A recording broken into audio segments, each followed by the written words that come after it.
Good morning everyone, this is Dharti ma'am with you. Today is your lecture number 50 of the genetics and the topic is the translation. कल हमने translation के components किए थे कि इसमें machinery में क्या क्या यूज़ होता है. For example we have the ribosome is there, then mRNA, tRNA, enzyme is there, amino acids are there. तो ये चीज़ें हमने देखी थी. आज हम देखेंगे कि ट्रांसलेशन में कौन कौन से फेजेस आते हैं. क्लियर? तो यहाँ पे 4 फेजेस होते हैं main. First one is the initiation, second one is the elongation, third one is the translocation and the fourth one is the termination.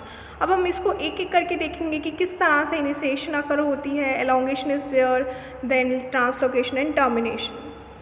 So in initiation stage it brings together mRNA, tRNA and bearing the first amino acid of the polypeptide as well, and 2 subunits of the ribosome are there. Clear? तो यहाँ पे सबसे पहले जो आएगा वो ribosome होगा. Ribosome you know that it is called as a protein factories. इसमें प्रोटीन फॉर्मेशन होती है.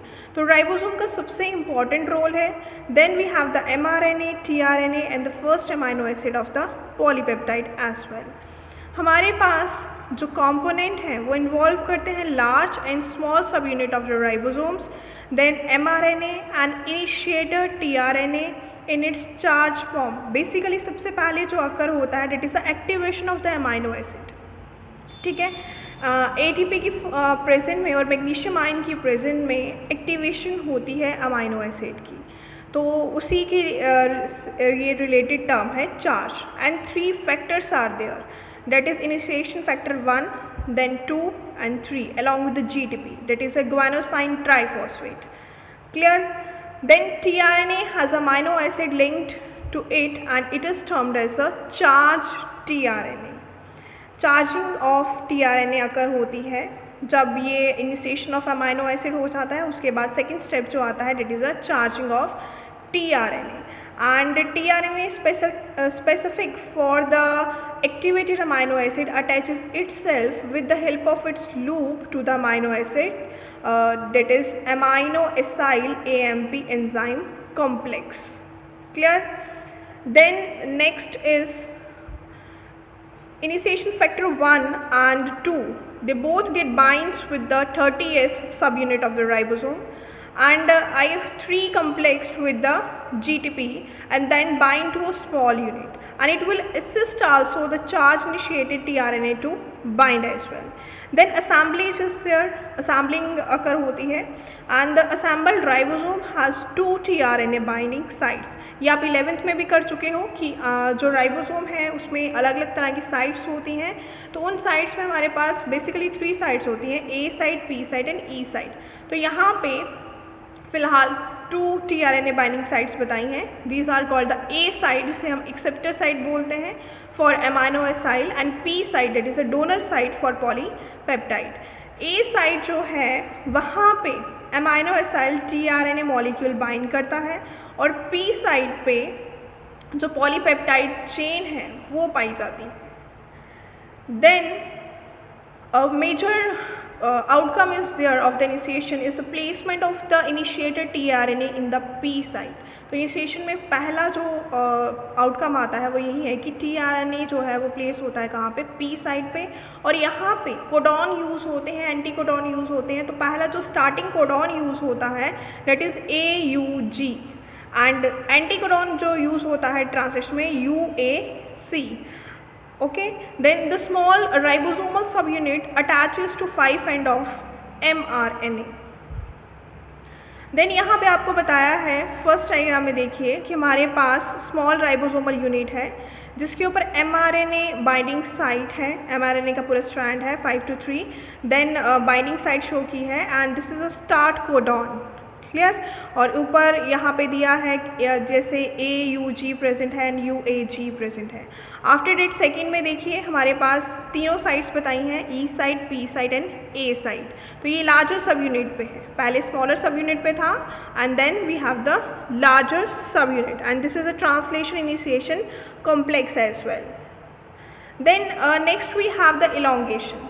In elongation amino acids are added one by one to the first amino acid. जो पहला अमाइनो एसिड यूज़ किया उसके साथ और अमाइनो एसिड यूज़ होते जाएंगे and they are called as a amino acid delivery is written there. Then after that, in codon recognition, mRNA codon in the A site forms a hydrogen bond with the tRNA anticodon. And in peptide bond formation, जो ribosome है वो catalyse करता है formation of peptide bond between amino acids, क्योंकि बहुत सारे amino acids की chain बनती है, and the polypeptide extending from the P site move to the A site to attach to the new amino acid.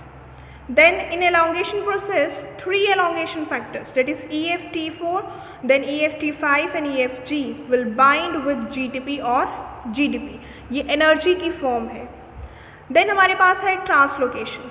जब हमारे पास पूरा प्रोसेस अकर हो जाता है देन ट्रांसलोकेशन की टर्न आती है.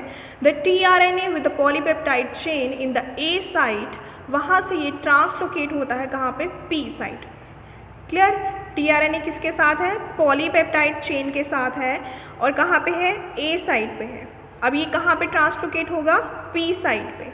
And the tRNA at P site move to the E site. 3 sites मैंने बताई थी, A, P एंड E. तो A साइड से P साइड पे आता है, देन P to E में आता है और फर्दर वहाँ से लीव कर देता है राइबोसोम से. And the ribosome moves down the mRNA in the 5 to 3 direction. Then we have the termination. Protein factors called the release factors interact with the stop codons and cause the release of the completed polypeptide chain. And the stop codons are UAA, UAG and UGA. And here is the RF1 recognizes the codon UAA and UAG. RF2 recognizes UAA and UGA. These all are the codons. And RF3 helps either RF1 and RF2 to carry out the reaction. Clear? So this is all about the translation process. Once again we are going to discuss. See, phases in translation are of 4 types, that is initiation, elongation, translocation and termination. Then initiation में हमने देखा कि हमारे पास mRNA, tRNA और first amino acid जो होता है पॉलीपेप्टाइड चेन के लिए वो, और साथ में 2 सब यूनिट्स किसकी हैं? राइबोसोम्स की हैं. ये सब मिलकर हमारे पास एक चेन फॉर्म करते हैं. और A साइट पर आपने देखा कि हमारे पास जो फाइनल आया उसमें क्या था कि tRNA जो है वो पॉलीपेप्टाइड चेन के साथ A साइट पे होता है, मतलब ये सारा प्रोसेस अकर होता है उसमें, और फाइनली A साइड से ये P साइड की तरफ मूव करता है और P साइड से E साइड की तरफ मूव करता है, that is the exit site, और वहाँ से ये लीव कर देता है. Clear? And finally we have the termination. यहाँ पे स्टॉप ऑफ द रिएक्शन होता है एंड फर्दर दोबारा से ये रेडी हो जाते हैं सेम प्रोसेस अकर करने के लिए. So this is all for today and we will continue in the next lecture. Have a great day.